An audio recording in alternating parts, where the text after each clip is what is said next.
Šajā video es pastāstīšu par rēķinu sagatavošanu Comprendo aplikācijā. Šajā gadījumā mēs sagatavosim rēķinu pilnībā jaunam klientam, kurš vēl nav reģistrēts mūsu klientu sarakstā, un rēķinu izraksta uzņēmums, kurš nav PVN maksātājs. Tātad šeit kreisajā pusē mēs redzam sadaļu dokumenti un zem tās ir pogu izveidot dokumentu. Klikšķinam virsū. Un nākamajā solī mēs redzam, pirmā izvēle ir rēķins, tātad klikšķinam uz tā, un šobrīd mēs atrodamies rēķina izveides lapā. Šeit mēs varam redzēt, ka lapa ir sadalīta vairākās sekcijās, kur pirmā no tām ir rēķina šī te klienta informācijas sadaļa. Tad šeit mēs izvēlamies klientu, kuram mēs sagatavojam šo te rēķinu. Kā jau minēju pašā iesākumā, mēs rēķinu sagatavosim klientam, kurš vēl nav reģistrēts mūsu sistēmā.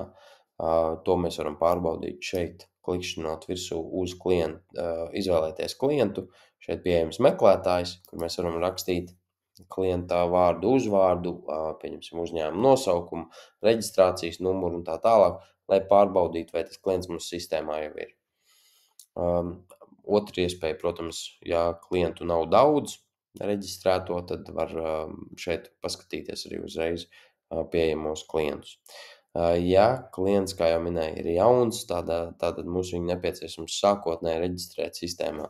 To mēs varam izdarīt vai nu klikšķinot šeit uz šīs te pogas jauns klients, vai arī zem izvēles atrod pēdējā poga pieejamā, tā būtu izveidot jaunu klientu. Klikšķinam virsū. Un šeit tad šajā te formā šī būtu attiecīgi klientu izveidas forma, kur mēs redzam ir pamatā visa pieejamā informācija. Šeit tad būtu informācija par privātpersonu. Ja mēs nomainam pirmajā laukā klientu veids uz juridisku personu, tātad šeit ir visi juridiskas personas dati, attiecīgi tur uzņēmuma nosaukums, reģistrācijas numurs, juridiskā adrese un tā tālāk. Šeit mēģināsim tad pieregistrēt privātpersonu, rakstīsim test 8, tas būtu vārds. Un šeit mēs redzam ar zvaigznīti atzīmētie ir obligātie lauki, pārējie visi ir tā kā papildus lauki, kas nav obligāti, lai pieregistrētu šo te klientu.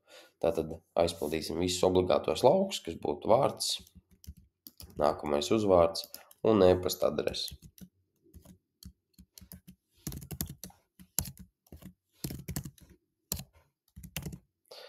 Kad visu informāciju esam savadījuši, varam paskatīties tad arī vēl papildus informāciju, kas, pieņemsim, būtu privātpersonai.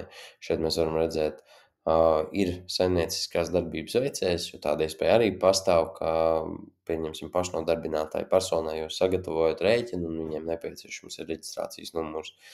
Tad klikšķinām iekšā un ievadam viņa reģistrācijas numuru, ja tas nepieciešams, un varat arī ievadīt uzreiz jau, teiksim, tur konta datus maksātājiem. Tad, kad viss tā informācija nepieciešamā ir aizpildīta, mēs varam spiest pogu saglabāt klientu. To arī tagad izdaram. Un šeit tad mēs varam redzēt, ka izvēlētais klients ir mūsu tikko sagatavotais klients. Un šim te klientam attiecīgi mēs arī izrakstam šo te rēķinu. Tālāk nākamā sekcija būtu šie te apmaksas datumi. Šeit ir pirmais sagatavošanas datums, un šeit ir datums apmaksāt līdz.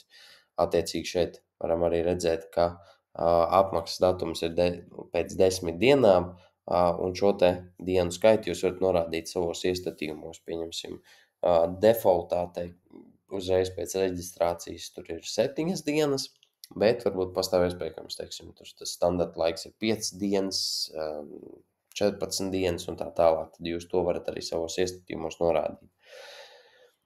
Šo te lauku nākamo, teiksim, šeit varam redzēt, ir papildus iestatījumi saimnieciskās darbības veicējiem, kas nav PVN maksātājs. Šeit pieejami ir tikai šī te atlaides informācija.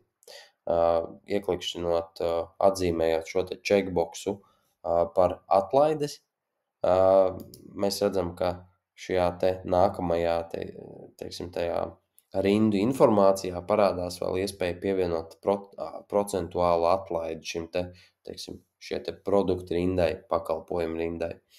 Šobrīd atstāsim šo te atlaidi, lai viņi tur būtu pieejami. Un te mēs varam redzēt, ka mēs ievadam produkta nosaukumu.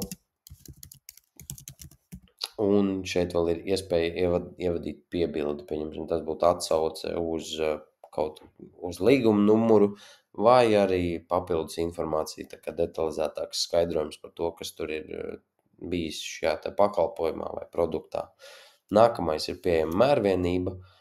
To mēs varam mainīt pēc saviem ieskatiem, kāda būtu tā kā nepieciešama.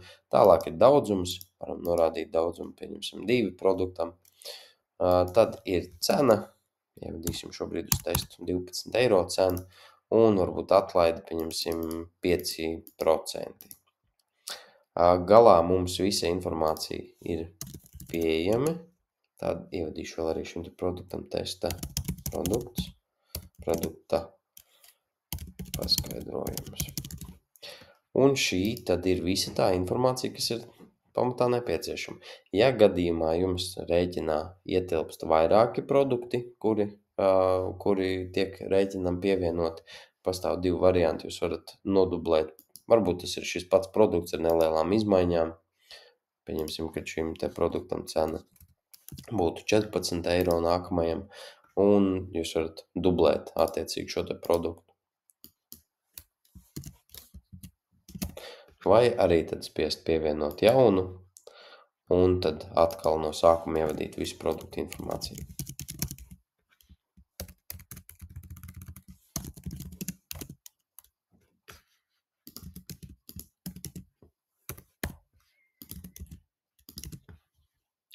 Kad informācija ir ievadīta, šādi izskatīsies mūsu rēķins. Kad visa informācija ir ievadīta, mēs varam rēķinu saglabāt. To mēs varam izdarīt šeit, spiežot uz pogas, izveidot rēķinu. Rēķins šobrīd tad ir izveidots. Pēc visas loģikas mēs esam aplikāciju sagatavojuši tā, ka pēc rēķina izveidas rēķins netiek automātiski nosūtīts, jo varbūt pirms izsūtīšanas jūs vēlaties vēl veikt papildus pārbaudi vai pārliecināties par to, vai tiešām rēķinu varam sūtīt klientam.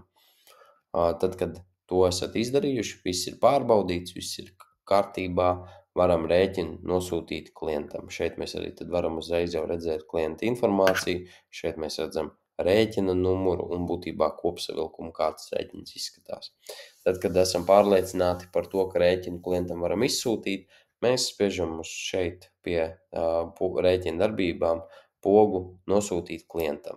Klikšķinam virsū un rēķins šobrīd tad tiek nosūtīts klientam. Mēs redzam, ka arī status ir izmainījies uz nosūtīts, rēķins ir izsūtīts klientam un būtībā mums ir nepieciešams tikai gaidīt rēķina apmaksu.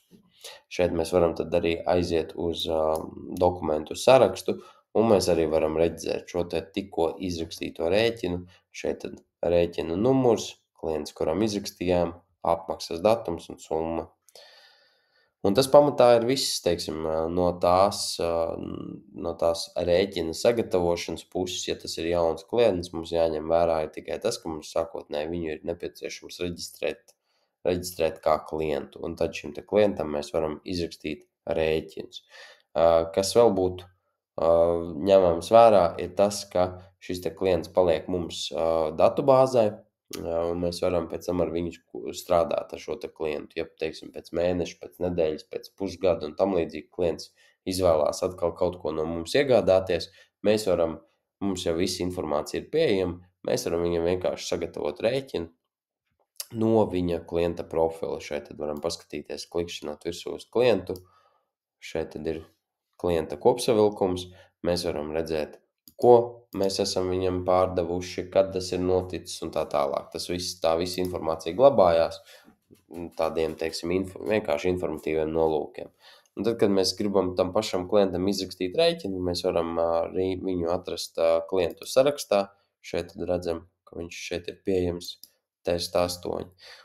Varam viņu vaļā un spiežam pogu izveidot rēķinu. Atkal tad izvēlamies rēķins un esam tai pašā rēķina sagatavošanas skatā, vai arī tad varam spiest uz izveidot dokumentu no blakus izvēles un izvēlēties rēķins, un šeit, kur mēs redzam, ir klienta informācija, mēs varam paskatīties, kur mēs redzam test 8. Un šis tad ir tas mūsu izveidotais klients, un tagad tālāk mēs, kad viņu esam izvēlējušies, mēs varam turpināt viņam sagatavot šo te rēķinu.